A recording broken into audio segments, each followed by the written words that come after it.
Welcome everybody to this first of a series of videos intended to provide you an introduction to communication. In the immortal words of Maria von Trapp, let's start at the very beginning. A very good place to start by asking ourselves, what is communication? In this video, we're going to tackle a subject that on the surface is going to seem relatively straightforward, but we're going to dig in and see some component parts that we actually need to give some concerted thought and study to, which is a primary purpose for this course. So we'll start off with a basic definition of communication, and then we'll dig into the components of that definition to try to develop a more complete understanding. Of course, this more complete understanding itself is only going to be scratching the surface, and therefore lays the groundwork for an entire course introducing communication in reasonably helpful fashion. So, let's get at it. We can understand communication from a variety of different standpoints, and we're going to get exposure to those standpoints over the course of this course. There are lots of ways people have defined communication, but I think a pretty helpful one for our purposes is this: the process of generating meaning by sending and receiving symbols and signs that are influenced by multiple contexts. So this is a pretty straightforward definition, right? But each of the component parts of this definition itself requires its own exploration. There are concepts and theories and bodies of research and communication studies that help us understand each of these important components. So let's start interrogating them a bit. The component parts of this definition are process, generating meaning, sending and receiving, symbols and signs, and contexts. In order to start exploring what each of these components means, let's start with a baseline example of communication that we can use for illustrative purposes. I don't know, maybe a solid minute of dad jokes? Now that I have a son, you might say that I have a dad bod. But I'd rather call it a father figure. I don't know if you know this, but I can cut through wood just by looking at it. Yeah, I didn't believe it at first either, but I saw it with my own eyes. You know what the loneliest cheese is? Provolone. Also, did you hear about the explosion at the cheese factory? Yeah, it was terrible. The only thing left was debris. I just found out my friend was dating a communist. He really should have noticed. There were so many red flags. To the man who stole my thesaurus, I have no words for how angry I am. You know, I've always hated elevators, which is why I've recently started taking steps to avoid them. Hey, how long is dinner gonna be? Oh, like this long? You know, I like to wear these leather shoes when I'm sneaking around at night, because they are literally made of hide. I cannot wait for my son to one day say to me, "Dad, I think I have your sense of humor," so that I can say to him, "You give that back!" So why do scuba divers fall backwards out of boats? Because if they fell forward, they'd still be in the boat. All right, what are you doing? I'm looking for Will Smith. He always leaves fresh prints. I love how the Earth rotates.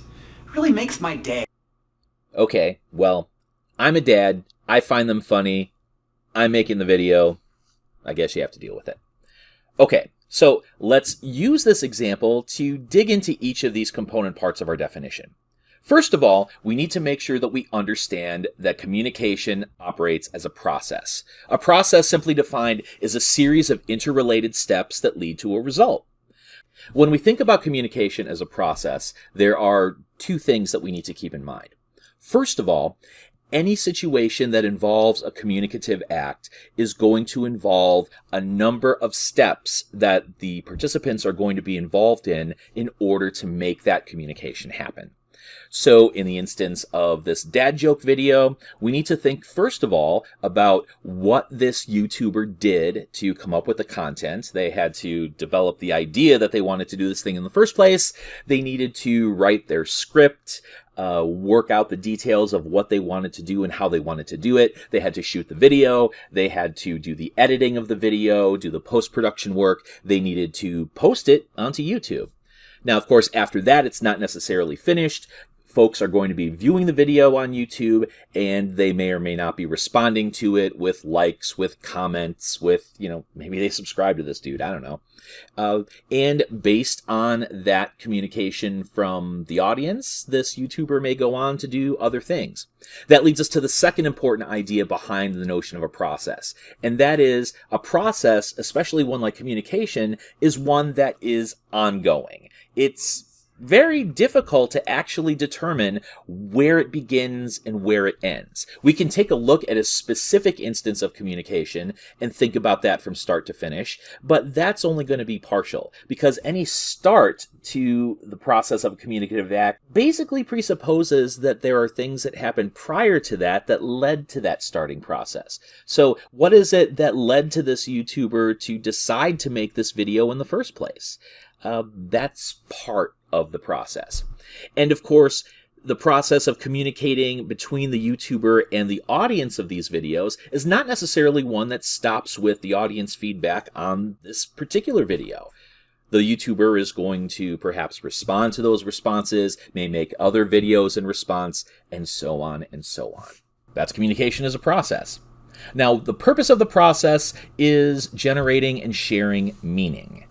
Now, what is meaning? Philosophers have been asking this question for millennia, really. And it's actually a tricky concept to define. The best way to think about meaning is that which is to be understood, the product of expression. It's a bit weird in the abstract, sure. But essentially the idea is that any instance of communication is ultimately intended to have at least a couple of participants, perhaps more, ultimately come to an understanding that something that a source of a message wants to express is something that the receiver of the message is going to be able to understand. We both agree and we both have a shared sense of what something means. The whole reason why we communicate, why we express ideas, is because we want somebody to understand something else. Information, ideas, concepts, feelings. So in the case of these dad jokes, this diabolical YouTuber is wanting to share a particular sense of meaning. And this is on a number of different levels, right? The primary purpose is he wants us to laugh. He wants us to have an enjoyable experience by experiencing these groan-inducing dad jokes. And in order for the humor to work, he has to construct the jokes in such a way that we're going to get why they're funny.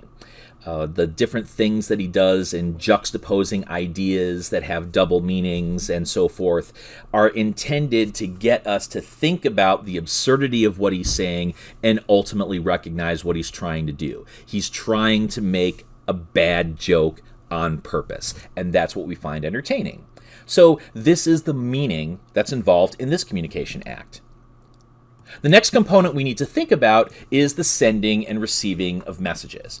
Now, this idea is pretty straightforward, right? And we already implied it when we were talking about the process of communication.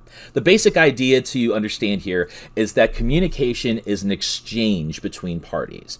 And so when we think about communication as sending and receiving messages, we have to understand that it's inherently social. In the instance of this dad joke video, the YouTuber is constructing the jokes and shooting the video and then placing it on the social video media platform of YouTube so that we can receive the video. And subsequently, if we hit the like button, if we enter a comment below the video, then we are shifting our own standpoint from receiver to sender and providing some feedback to the original YouTuber. We're engaged in an exchange. And so what's important to remember about this is that communication absolutely depends on the social dynamic between the participants and anything that's going to impact that social dynamic. Now, that's going to lead us to another couple of really important components. The next thing that we have to take into account is signs. Signs essentially are things that express the meaning of something else. So in the case of this YouTube video, how do we get the meaning of the YouTuber that this is funny, that he's got a groan-inducing sense of humor, it's so bad that it's good? Well, he does this by saying words. He says words in a number of different configurations that lead us to have certain reactions based on the meanings of those words, the double meanings of those words, the juxtaposition of words and phrases against each other. There's also things that he's doing in the video non-verbally, the speed and the pace with which he presents his comic timing, his nonverbal facial expressions and gestures, the way that he uses editing and jump cuts in the video to almost give us a physical experience of what's happening in the video. All of these choices that he makes are signs that express certain kinds of meaning. Now, sometimes signs are going to be very self-explanatory. If we see a picture of an apple, we know that that picture is representing an apple. But when we're talking about symbols, we're talking about a sort of sign that means something based solely on social convention. When we use words, such as the dad jokes are filled with words, those words have meanings because anyone who is participating in the social construct of the English language has decided that that's what those words mean. Now, the thing that makes dad jokes funny is that words can have multiple meanings. And so when you engage in the use of multiple meanings in a creative way, through the use of puns or through the use of strange and absurd juxtapositions, that set of words is going to end up turning into meaning something else entirely. So we're going to spend some time at a certain point in this course thinking about signs and symbols and the really complex work that they do in the communication process. Finally, in order to understand what signs and symbols mean, we have to think about the final component, and that's the component of context. Context, very simply defined, are the surrounding circumstances of a condition or event that influence its meaning. So we need to remember that if communication is inherently a social exchange that uses signs and symbols to generate and share meaning, the whole social engagement of that exchange and everything that those signs and symbols mean depend on the things that surround it. Those surrounding circumstances can be things like environment, occasion, the situation, our past history and understanding of how we use a language, shared events, shared knowledge, shared values and feelings, material conditions, and so forth. Everything that influences sender and receiver and the forms that the message can take, that's context. So, in the case of this dad joke video, the YouTuber's use of creative language that constructs the dad jokes depends on a number of different things. It depends on our understanding of what the words mean and the fact that we understand that those words do have different meanings. Some of these jokes require an understanding of particular figures or events in popular culture. Some of these aspects of the video depend on our understanding of the context of YouTube humor and the codes that we get from things like editing and rapid jump cuts that trigger us to understand that, okay, this is something that I should be reacting to quickly. This is something that has a humorous intent. All of our experiences with YouTube, all of our experiences with the English language, with pop culture, all of that stuff. This is the context that makes the jokes make sense to us. If it wasn't for this context, we wouldn't understand any of this. And we might enjoy it even less than you may have enjoyed it now. Okay, so in a nutshell, that's our definition of communication. What we're talking about this semester is the process of generating meaning by sending and receiving symbols and signs that are influenced by multiple contexts. Again, it's a very simple definition, but the components of this simple definition are really important, complex ideas that have a vast meaning for this inherently human activity we call communication. If you've got any questions about the content of this video or anything else, please don't hesitate to ask. Otherwise, I'll see you in the next video.